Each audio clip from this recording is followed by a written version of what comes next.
Chers amis auditeurs, mes frères et sœurs en Jésus-Christ, que la grâce et la paix de Dieu vous soient multipliées.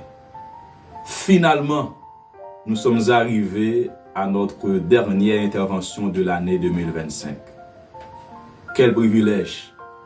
Nous rendons gloire et grâce à Dieu pour ce privilège. Cette année était longue, mais Dieu nous a fait grâce. Et nous sommes vraiment reconnaissants envers vous pour les mots d'encouragement, pour vos commentaires, vos retours et surtout pour vos prières. Je prie que Dieu vous bénisse, qu'il bénisse votre famille et je prie que Dieu bénisse ce ministère.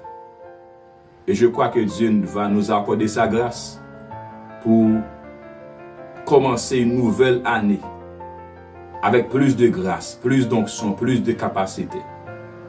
Nous voulons que des vies soient transformées. Nous voulons que des âmes soient sauvées. Nous voulons que ce ministère porte beaucoup et beaucoup de fruits. Continuez à prier pour nous et que Dieu, dans sa grâce, puisse nous accorder plus d'onction, plus de capacité, plus d'aptitude pour continuer ce ministère. Soyez bénis. Je vous aime beaucoup. Je vous aime beaucoup. Soyez bénis abondamment. Alors, le dernier sujet que j'aimerais vous présenter ce soir, frères et sœurs, c'est un nouveau départ avec Dieu. Un nouveau départ avec Dieu. Samedi dernier, on avait parlé d'un bilan spirituel et personnel de l'année 2025. Je ne sais pas est-ce que votre bilan est positif ou négatif. Que votre bilan soit positif ou négatif, eh bien, je vous encourage à faire un nouveau départ avec Dieu. Pour la nouvelle année 2026, je vous encourage à faire un nouveau départ avec Dieu. Tel est l'objectif de notre sujet de ce soir, un nouveau départ avec Dieu. Alors, lorsque je parle de nouveau départ avec Dieu, de quoi je veux parler exactement? Qu'est-ce que je veux dire exactement, un nouveau départ avec Dieu? Un nouveau départ avec Dieu, ce n'est pas seulement un changement extérieur. Je ne parle pas seulement de changement extérieur, mais je parle d'une transformation intérieure. Je veux parler d'une restauration que Dieu opère dans la vie de chaque croyant, dans la vie de chaque chrétien. Une transformation intérieure.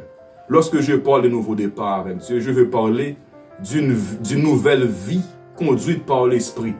Une nouvelle vie conduite par l'Esprit. Je veux parler d'une nouvelle direction. Lorsque je parle de nouveau départ, je veux parler d'une nouvelle dimension avec Dieu. Je veux parler d'une nouvelle perception, une nouvelle conception de voir, de penser, d'agir ou de parler. Lorsque je parle de nouveau départ avec Dieu, je veux parler d'une nouvelle espérance, une nouvelle identité en Christ, etc.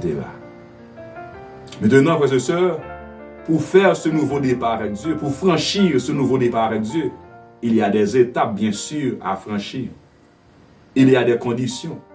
Voilà pourquoi ce soir, j'aimerais vous partager, vous présenter 7 étapes à suivre si vous voulez réellement franchir un nouveau départ avec Dieu. L'une des étapes, frères et sœurs, à franchir pour faire un nouveau départ avec Dieu, premièrement, vous devez revenir à Dieu tel que vous êtes. Revenez à Dieu tel que vous êtes. Tel que vous êtes. Avec vos faiblesses, avec vos péchés, avec vos défaillances, avec vos lacunes, avec vos défis. Approchez-vous de Dieu tel que vous êtes.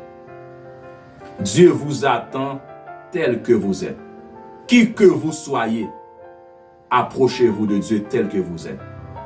Si vous regardez avec nous, Hébreux chapitre 4, le verset 16, la Bible dit que approchons-nous donc avec assurance du trône de la grâce, afin d'obtenir miséricorde et de trouver grâce, pour être secourus dans nos besoins.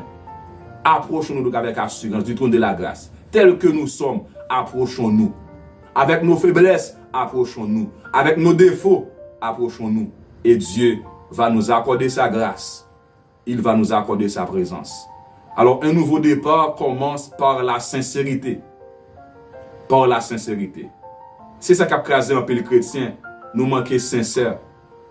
Alors que bon Dieu qu'on faiblesse, non, bon Dieu qu'on manquement, non. Nous voulons cacher bon Dieu faiblesse. Nous voulons faire semblant devant bon Dieu. Non. Approchez-vous tel que vous êtes. Approchez dans un cœur sincère. Dis bon Dieu, bagarre la Jean lié à. Jean lié à. Approchez de Dieu et puis bon Dieu lui-même la fait grâce. Deuxième étape pour franchir un nouveau départ, frères et sœurs, avec Dieu. Deuxième étape, reconnaissez votre besoin de changement. Reconnaissez votre besoin de changement. Alors, vous devez admettre que vous avez besoin d'un changement radical, d'une transformation profonde dans votre vie. Vous devez reconnaître vos faiblesses. Vous devez reconnaître vos besoins. Alors, ce n'est pas pour vous culpabiliser. Ce n'est pas pour vous rabaisser ou bien vous minimiser. Mais pour recevoir l'aide de Dieu, pour obtenir la miséricorde de Dieu, pour ouvrir porte à la transformation. Lorsque nous lisons les psaumes 139, versets 23 et 24, David dit, « Sonde-moi, ô Dieu, et connais mon cœur. Éprouve-moi et connais mes pensées. Regarde si je suis sur une mauvaise voie et conduis-moi sur la voie de l'éternité. » Nous devons reconnaître, frères et sœurs, que nous avons besoin de l'aide de Dieu. Nous avons besoin de l'assistance de Dieu. Nous avons besoin de l'intervention de Dieu. Nous avons besoin de reconnaître ça étant que croyant. Reconnaître que sans bon Dieu, on n'est pas capable de faire rien. Demandez bon Dieu pour l'évaluer, demandez bon Dieu pour le sonder, demandez bon Dieu pour le révéler l'état de ton cœur, pour révéler l'état de votre vie. Troisième étape à franchir, recevez le pardon et le renouvellement. Recevez le pardon et le renouvellement. Nous devons être toujours prêts à recevoir le pardon de Dieu. Soyons toujours prêts à recevoir la miséricorde, la faveur et la grâce de Dieu. Étant que pécheurs, étant que humains, étant que êtres imparfaits, nous avons besoin toujours de la grâce de Dieu. Nous avons toujours besoin du pardon de Dieu. Lorsque nous lisons Ésaïe chapitre 1 verset 18, Ésaïe 1 verset 18, la Bible dit que « Venez et plaidons, dit l'Éternel. Si vos péchés sont comme les cramoisis, ils deviendront blancs comme la neige. S'ils sont rouges comme la pourpre, ils deviendront blancs, ils deviendront comme la laine. » Alors, ce texte nous révèle la bonté de Dieu, la miséricorde de Dieu. Dieu peut nous laver, quel que soit votre état. Dieu peut nous sanctifier, il peut nous transformer, il peut nous changer, il peut nous libérer, il peut nous délivrer. Quel que soit le péché, le sang de Christ peut l'effacer. Le passé, votre passé ne peut pas vous condamner. Votre passé ne peut pas bloquer votre futur quand Dieu vous pardonne. Quatrième étape à franchir, on doit accueillir la nouvelle identité en Christ. On doit accueillir la nouvelle identité en Christ. Alors, un nouveau départ commence par une nouvelle identité en Christ. Un nouveau départ avec Dieu commence par une nouvelle identité en Christ, commence par une nouvelle vie en Christ. Lorsque nous lisons 2 Corinthiens 5, verset 17, la Bible dit que si quelqu'un est en Christ, il est une nouvelle créature. Les choses anciennes sont passées. Voici, toutes choses sont devenues nouvelles. Alors, Dieu peut nous accueillir, frères et sœurs. Il peut transformer notre identité, il peut changer notre statut, il peut changer notre position, il peut changer notre état, il peut changer notre nature. Lorsque nous nous approchons de Dieu, Dieu il change notre nature, il change notre conception, il change notre identité, il change notre condition de vie. Cinquième étape à franchir, laissez-vous transformer par Dieu. Ou bien laissez Dieu transformer votre cœur. Laissez Dieu transformer votre cœur. On ne peut pas se changer soi-même. On ne peut pas se transformer soi-même. Il faut que Dieu nous transforme.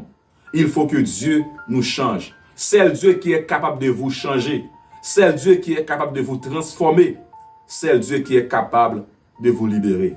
Lorsque nous lisons Ézéchiel 36, verset 26, Ézéchiel 36, verset 26, la Bible dit que « Je vous donne un cœur nouveau et je mettrai en vous un esprit nouveau. J'ôterai de votre corps le cœur de pierre et je vous donnerai un cœur de chair. » Ça, c'est Dieu qui peut faire ce travail. Seulement Dieu qui peut nous donner un cœur nouveau. Seulement Dieu qui peut ôter le cœur de pierre, le cœur méchant. Et en retour, il peut nous donner un nouveau cœur, un cœur de chair, un cœur régénéré. Donc, un nouveau départ commence toujours dans les pensées. Dieu peut changer notre mentalité, il peut changer nos pensées, il peut changer nos désirs, nos motivations. Il peut changer totalement notre manière de faire. 6e étape, avancer sur un chemin différent. Avancer sur un chemin différent.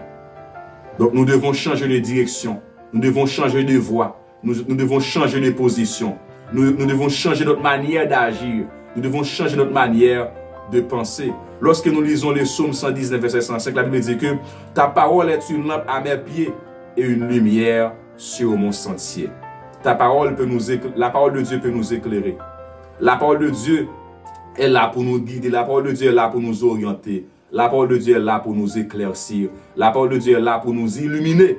Nous devons nous laisser guider, diriger par la parole de Dieu. 7e, marcher par l'esprit chaque jour. Marcher par l'esprit chaque jour. Nous devons nous laisser diriger par l'esprit. Nous devons nous laisser guider, conduire par le Saint-Esprit. Nous ne connaissons pas le chemin, frères et sœurs. Nous ne connaissons pas la route, mais le Saint-Esprit le guide par excellence. Le Saint-Esprit le conducteur par excellence. Il peut nous guider, il peut nous diriger. Lorsque nous lisons Galates chapitre 5, verset 16, Galates 5, verset 16, la Bible dit que « Je dis donc, marchez selon l'Esprit, et vous n'accomplirez pas les désirs de la chair. » Si vous ne voulez pas accomplir les désirs de la chair, vous devez marcher selon l'Esprit. Si vous voulez franchir une nouvelle étape, vous devez vous laisser diriger, guider, conduire par le Saint-Esprit. Telles sont les 7 étapes essentielles, frères et sœurs, à franchir pour atteindre un nouveau départ avec Dieu, pour faire un nouveau départ avec Dieu. En résumé, première étape à franchir, revenez à Dieu tel que vous êtes. 2e étape, reconnaissez votre besoin de changement. 3e étape, recevez le pardon et le renouvellement. 4e, accueillir la nouvelle identité en Christ. Nous devons accueillir la nouvelle identité en Christ. 5e, nous devons nous laisser transformer par Dieu, c'est-à-dire laisser Dieu transformer votre cœur. 6e, avancer sur un chemin différent, changer de direction, changer de voie. Et 7e, marcher selon l'Esprit chaque jour. Si vous voulez faire un nouveau départ, si vous voulez entrer dans une nouvelle saison, dans les jours à venir, si vous voulez atteindre une nouvelle dimension avec Dieu, frères et sœurs, il est important de franchir ces 7 étapes essentielles. Bon Dieu attend nous dans l'autre niveau. Bon Dieu attend nous dans l'autre dimension. Bon Dieu attend nous, frères et sœurs, dans l'autre extension. Bon Dieu attend nous dans l'autre niveau. Ou pas de jamais satisfait dans ce niveau que vous êtes là. Faut que vous montez. Faut que vous grandissiez avec Dieu. Faut que vous progressez avec Dieu. Faut que vous portez des fruits, frères et sœurs. Faut que vous expérimentez pleinement la vie chrétienne. Faut que vous expérimentez pleinement la vie de Dieu. Bon Dieu veut que nous expérimentions pleinement la vie chrétienne. Soit pour moi, soit pour vous. Je vous souhaite, frères et sœurs, un nouveau départ avec Dieu. Un nouveau départ dans votre vie spirituelle. Un nouveau départ dans le ministère. Un nouveau départ dans votre vie professionnelle. Un nouveau départ dans votre famille. Un nouveau départ dans votre foyer. Que Dieu nous fasse grâce. Que Dieu nous fasse grâce de franchir un nouveau départ. Seigneur, accorde-nous la grâce, Père, de franchir un nouveau départ, Père. Car sans toi, Seigneur, on ne peut rien faire. On ne peut rien faire sans toi, oh Dieu. Accorde-nous ta grâce. Accorde-nous ta faveur, cher Dieu. Nous voulons grandir avec toi. Nous voulons progresser avec toi. Nous voulons prospérer avec toi, Seigneur. Accorde-nous ta faveur. Accorde-nous ta grâce, Père, de pouvoir franchir avec toi un nouveau départ. Que ton nom soit sanctifié. Que ton nom soit béni. Au nom de Jésus-Christ qui vit et qui règne au siècle des siècles. Amen. Je vous souhaite bonne fin d'année 2025 et j'anticipe pour vous souhaiter une bonne et une meilleure année 2026. Que Dieu vous garde, que Dieu vous protège, que Dieu vous bénisse abondamment. On se verra premier samedi du mois de janvier 2026. Soyez bénis. À la prochaine.